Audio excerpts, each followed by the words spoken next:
Olá, meus amigos, meus amados irmãos em Cristo, a graça e a paz do nosso Senhor e Salvador Jesus Cristo. Quero dizer que é uma satisfação poder entrar na sua casa, no teu ambiente de trabalho, para estar expondo mais um pouco da palavra de Deus. A aula de hoje tem como tema trabalho e prosperidade. Então, queremos ler o textual desta aula, registrado no livro de Provérbios, capítulo 10 e versículo 22, que diz: a bênção do Senhor é que enriquece, e Ele não acrescenta dores.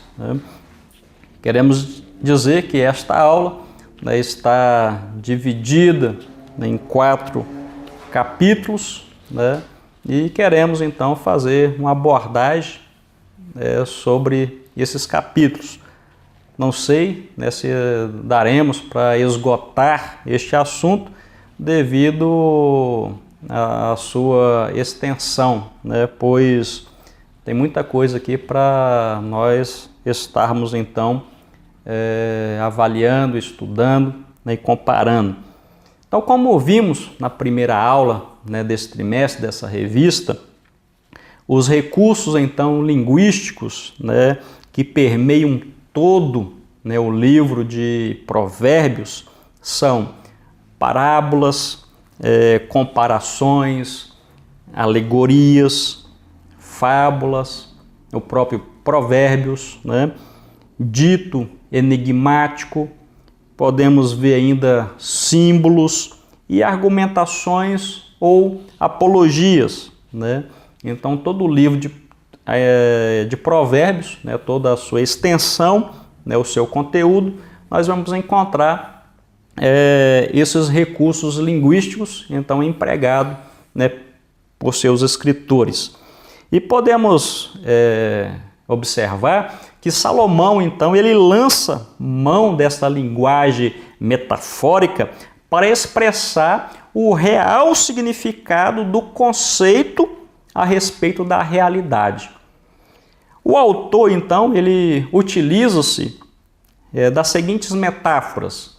Hoje, dentro dessa lição, ele vai empregar a metáfora do celeiro e do lagar, a metáfora da formiga, a metáfora do leão e também a metáfora do espinheiro. Então, o escritor, o autor, ele lança a mão dessas metáforas para discorrer sobre a natureza e a importância do trabalho. Então, o tema, como estamos abordando trabalho e prosperidade, estaremos então discorrendo em cima dessas metáforas. O primeiro capítulo, então, da aula é a metáfora do celeiro e do lagar. Registrado, então, no livro de Provérbios, capítulo 3, versículo 9 e o versículo 10. Está na nossa leitura bíblica em classe, onde a palavra do Senhor diz que honra ao Senhor com a tua fazenda e com as primícias de toda a tua renda. Versículo 10. E se encherão os teus celeiros abundantemente e transbordarão de mosto os teus lagares. Então, nós observamos que a definição, então, deste texto é os primeiros frutos, as primeiras produções, os primeiros efeitos, os primeiros lucros, os primeiros sentimentos.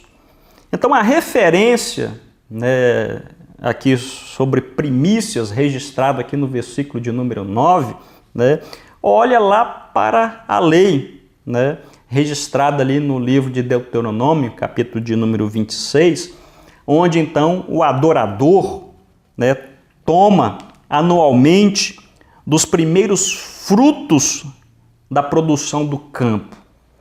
Olha só, então essa palavra primícia faz reflexão, faz alusão lá na época da lei. né? Então, onde esse adorador, né, ele pega então os primeiros frutos da produção do seu campo, né, onde ele relembra com alegria, com gratidão, né, pela redenção que Deus havia dado, né, para ele, e também é como se fosse uma contínua benignidade, né, do antigo festival da colheita, né, previsto aqui dentro do Antigo Testamento. Queremos fazer uma reflexão. Em nossa vida, né, aprendemos muito, né, a colher aquilo que nós plantamos. Ou seja, estamos cada vez mais, né, acostumados, né, a desfrutar de tudo aquilo que semeamos, né? Mas vamos fazer uma reflexão. Será que as nossas colheitas, né, têm sido boas? Ou podemos inverter essa pergunta, né? Será que aquilo que ofertamos para o Senhor tem sido o melhor, né, daquilo que nós temos recebido? Para tanto, podemos fazer, né, ou lembrarmos da experiência, daquilo que está registrado na Bíblia, lá no iniciozinho, né, sobre Caim e seu irmão Abel. A palavra de Deus diz que no fim, né, ou a cabo dos dias, Caim trouxe então do fruto da terra uma oferta ao Senhor. E bem como também a Bíblia também relata que Abel procedeu da mesma forma. Agora com uma diferença. Abel trouxe o primogênito, né, das ovelhas, né, e da sua gordura. E a Bíblia fala que o Senhor então atentou para Abel e bem como para a sua oferta. Então nós observamos que havia então uma distinção, né? Então por isso que é válido essa reflexão, né, que estamos fazendo, né? Será, né, que as nossas colheitas têm sido boas? Ou seja, aquilo que nós estamos ofertando ao Senhor, né, é o melhor daquilo que nós colhemos? Fica uma reflexão. Então esses versículos, né, se referem à prática de oferecer a Deus tanto a primeira quanto a melhor porção do fruto do nosso trabalho. Então, muitas pessoas dão ao Senhor as sobras, né? Se tiverem condições de ofertar, depois de pagar, né, as suas contas, elas o fazem. Essas pessoas, então, podem ser sinceras e contribuir de boa vontade, mas não estão obedecendo ao que diz a palavra de Deus. Deus quer, né, a primeira parte da nossa renda. Deus, né, quer o melhor. Então isso demonstra que Ele, e não as nossas posses, tem prioridade em nossa vida. E vale ressaltar que quando ofertamos a Deus, isso nos ajuda primeiramente a vencer a cobiça. Quando então ofertamos a Deus, isso nos ajuda, em segundamente, a administrar corretamente os recursos que Deus provê para nós. E em terceiro lugar, quando ofertamos ao Senhor, isso também nos ajuda a habilitar-nos a receber bênçãos especiais das mãos do Senhor. Então está aqui um breve resumo do primeiro capítulo, né, dessa lição sobre a metáfora do celeiro e do lagar. A segunda metáfora traz, né, a figura então da formiga. Essa esse versículo, né, que está na lição aqui, né, fazendo referência então a essa metáfora, está registrado em Provérbios capítulo 6, versículo 6 até 11. Ela não se encontra dentro do texto bíblico em classe, né, mas podemos fazer alusão a ela. Quero ler, né, com os irmãos o versículo 6 aqui até o 8, né, que diz: vai ter com a formiga, ó preguiçoso, olha para os seus caminhos e ser sábio, né? E então, ela não tem superior, nem oficial e nem dominador. E o 8 diz: contudo no verão prepara o seu pão e na cega ajunta o seu mantimento. Então nós observamos que tanto Provérbios no capítulo 6, quanto também em Provérbios no capítulo 30, o escritor vai tratar, né, dessa metáfora da formiga. Então esses textos fazem menção às formigas, mostrando-nos como podemos aprender com elas. O que Salomão quer dizer? Que nós podemos então aprender com o comportamento das formigas, é que merecem ser imitados. Então, ou seja, o comportamento delas é que merece ser imitado. E dentro desse texto nós podemos então estar extraindo pelo menos 5 lições, né, que nos levará a viver uma vida pautada pela excelência. A primeira lição que podemos tirar, ou que temos que aprender, é aprendendo a trabalhar. É a primeira lição que nós aprendemos então com a formiga. O que aprendemos em primeiro lugar com as formigas é sermos então trabalhadores, né? O trabalho é uma bênção de Deus, é uma bênção do Altíssimo, né? Agora, por outro lado, a preguiça é uma maldição e deve e tem que ser extirpada. O escritor aqui em Provérbios, no capítulo de número 20, versículo 13, ele deixa bem claro a respeito da preguiça. Ele diz: não ames o sono para que não empobreças. Olha só. Mas ele fala: olha, abre os teus olhos e te fartarás o teu próprio pão.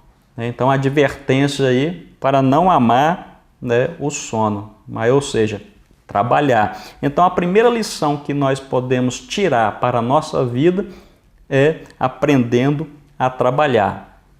A segunda lição é aprendendo a perseverar. O que a formiga, então, pode nos ensinar através da sua perseverança? Podemos ver que o que caracteriza, né, o aspecto que caracteriza, então, as formigas é a perseverança delas.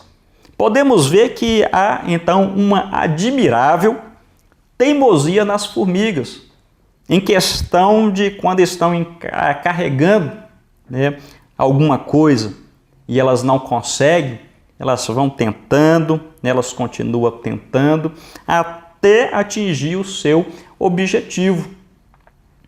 Então, na maioria das vezes, o que elas estão tentando carregar são mais pesadas do que elas, né?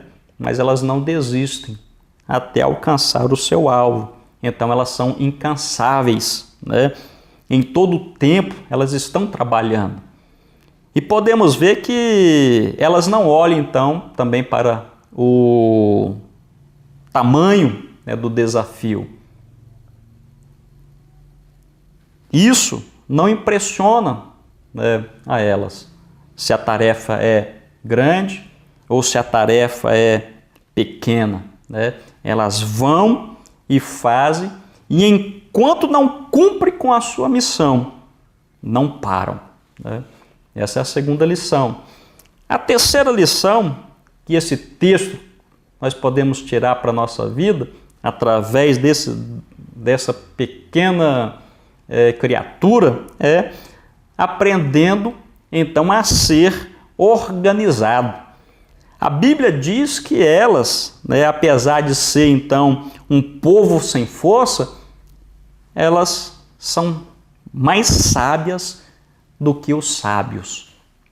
Então sua conquista, né, está relacionada com a sua forma de trabalhar, ainda que individualmente seja fraca.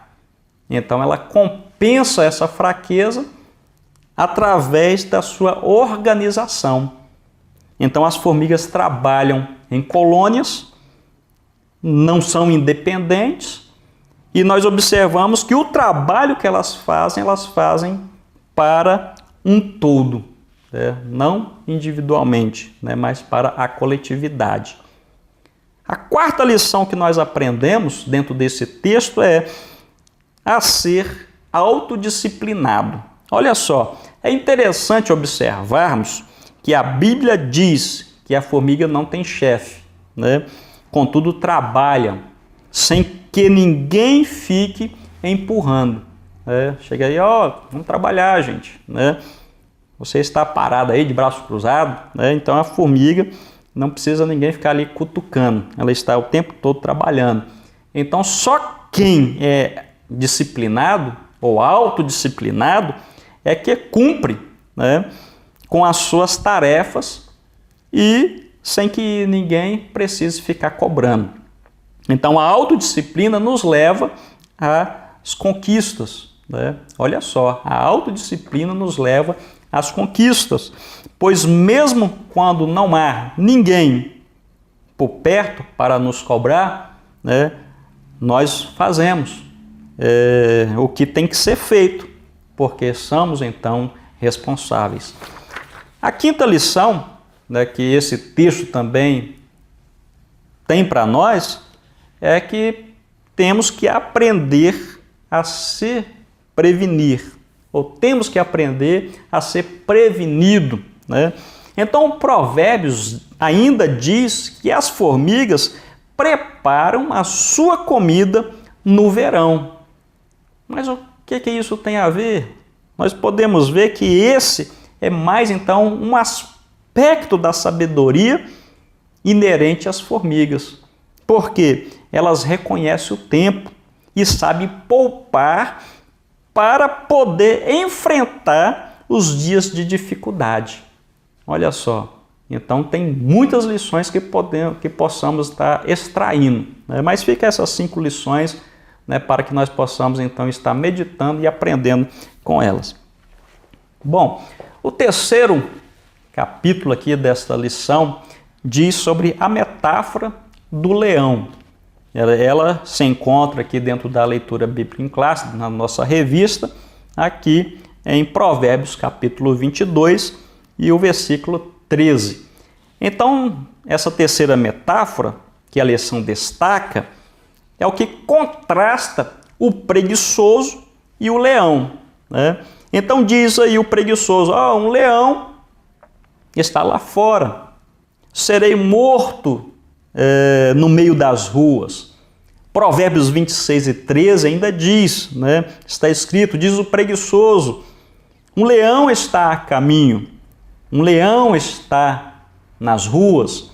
Então o que nós observamos é que não falta desculpa para quem não quer trabalhar, né? Então está o tempo todo dando uma desculpa, né? Ele não quer trabalhar de fato, né? Então a lição dentro dessa metáfora, ela subdivide em 2 subgrupos, né? Primeiro, conhecendo o leão e depois matando o leão. Primeiramente, conhecendo o leão, não quero então aqui trazer as características, falar então sobre o que vem a ser, aquilo todo. Mas queremos destacar que o homem preguiçoso apresenta desculpas absurdas para não ir trabalhar. Então hoje ele ficará em casa, porque pode suceder que um leão esteja nas colinas e venha encontrá-lo. Nós observamos que através da história havia muitos leões nas colinas ou nas montanhas da Palestina, mas a chance de alguém encontrar algum deles era coisa remota, né? Ou seja, algum deles que descesse de lá para as vilas ou as cidades, isso era mínimos, né? Mas as pessoas, para o preguiçoso, melhor falando, né, apresenta desculpa dessa natureza, né? Então significaria que a pessoa nunca iria trabalhar. Então a preguiça recebe no livro de Provérbios a sua condenação, porque ela é a causa, né, do atraso de muitos, né, ou seja, muitos povos, para que fiquem então de braços cruzados, à espera de que outros o fazem, à espera de que outros pesquem o peixe para eles comerem, né? Agora, matando o leão, nós observamos aqui, né, em primeira carta do apóstolo Pedro, capítulo 5, versículo 8, está registrado, ó, sede sóbrios, vigiai, o vosso adversário, o diabo, né, anda em derredor, rugindo como leão, buscando a quem possa tragar. Então a Bíblia diz, olha, sede sóbrios, então significa ter disciplina, né? Pensar de maneira sensata e não de maneira tola. Vigiai, devemos estar atentos a toda cilada espiritual, né, que a vida então possa preparar, né? E temos que andar então corretamente para evitarmos então de tropeçar. O nosso adversário nunca deixa de ser hostil para conosco e está constantemente nos acusando diante de Deus.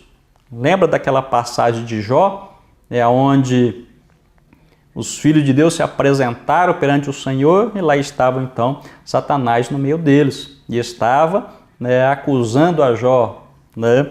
Então lembre-se, né, que ele é hostil, nunca deixará de ser hostil para conosco e está o tempo todo nos acusando diante do Senhor.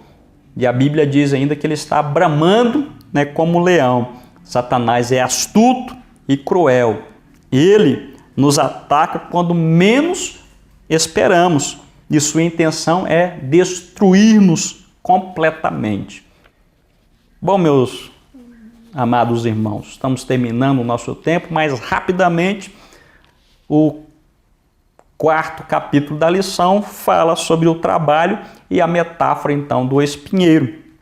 Também essa passagem encontra-se dentro da leitura bíblica em classe da nossa aula, né? Então, primeiro vai falar sobre trabalho, prosperidade e espiritualidade. Como nas outras metáforas, aqui também Salomão fala da falta de dedicação ao trabalho por parte do homem preguiçoso, né? Então, vai falar que passou, né, pelo campo do preguiçoso e junto à vinha do homem de falta de entendimento, o que ele encontrou? Eis que estava cheio de espinhos, né? Então, a roça ou a fazenda do preguiçoso estava repleta, né, de espinhos. Então, em vez de legume, em vez de frutas, em vez de um pomar, em vez de um jardim, era espinhos. E Jesus ilustrou uma parábola, né, escrita pelo evangelista Lucas no capítulo 8. Ele mostra que a semente não pôde então ser geminada por causa então dos espinhos. Os espinhos então sufocaram aquela semente, né? Então, se o lavrador não demonstrar diligência na sua lavoura, os espinhos e as ervas daninhas tomarão conta da mesma, né? Então, é o que acontece então com a roça do preguiçoso. E o trabalho, ócio e lazer, o preguiçoso então dorme de dia, né, ou melhor, a noite toda, né, e durante o dia ele descansa por nada haver feito. E novamente se deita, e novamente dorme.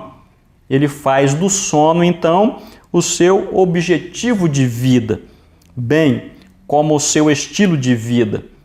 Os homens que seguem este estilo de vida tinham se arruinado e lançado suas terras ao caos. Esperamos somente que eles não tivessem filhos, né? Então, fechamos aqui este quarto capítulo, né? Uma palavra bem sucinta, né?